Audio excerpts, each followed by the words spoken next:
In this video, we're going to take a look at a typical week in a Blackboard course. When you log into Blackboard, you will see this landing page. Select your course under the My Courses menu. Select the week that you are attending, in this case week 1. At the beginning of each weekly document, you'll see an introduction that will outline the important concepts for the week and information that will introduce the learning activities and goals for the week. Underneath the introduction, you'll see your weekly objectives. These will also be listed in your syllabus and will include the specific learning activities that are associated with each learning objective. Below that, you'll see a heads up section. This may or may not appear in each week. It will depend on whether or not there's a long-term project that you need to be aware of or something that the instructor feels you should be thinking about ahead of time. In each weekly document, however, you will have a required studies section. This includes all of the materials that you will need to review in order to successfully complete the learning activities for the week.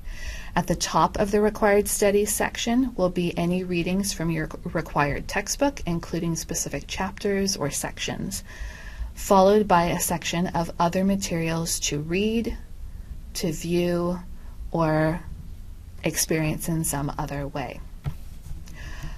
Underneath the required studies will be recommended studies.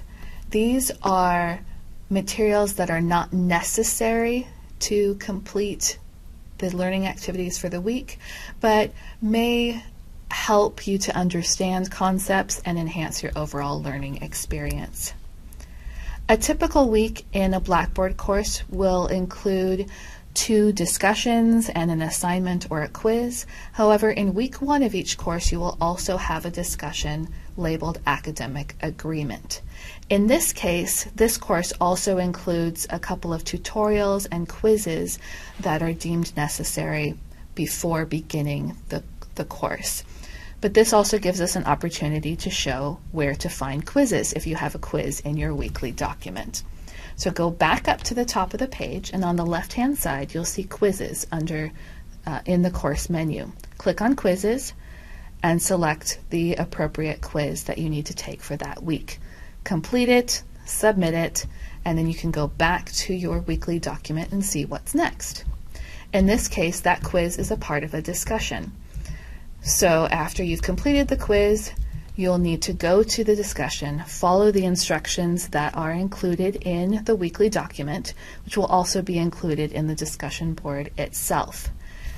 The discussion board link is in the same basic area as the quizzes. We just went to quizzes, now we're going to go to the discussion board. You'll also see that there's a place to submit assignments in the same general area. Scroll down to where you were. You'll see there's another discussion that is to be completed before beginning your course. And then there is a very typical discussion that appears in most courses, and that is an introduction. You'll also see that under the introduction discussion, you are required to post a peer response. So we've done the introduction post and the peer response. Now there's an assignment due. Make sure you read the instructions thoroughly and ask your instructor if you have any questions or if there's anything that needs clarification. Make sure you compose your assignment offline in a Word document or other pertinent media as required by the specific assignment. And when you're ready, go back up to the top, click on Submit Assignments, and here you'll see your week 1 assignment. Again, you can go back to your weekly document, scroll down. At the bottom of each weekly document, you'll see an activity summary.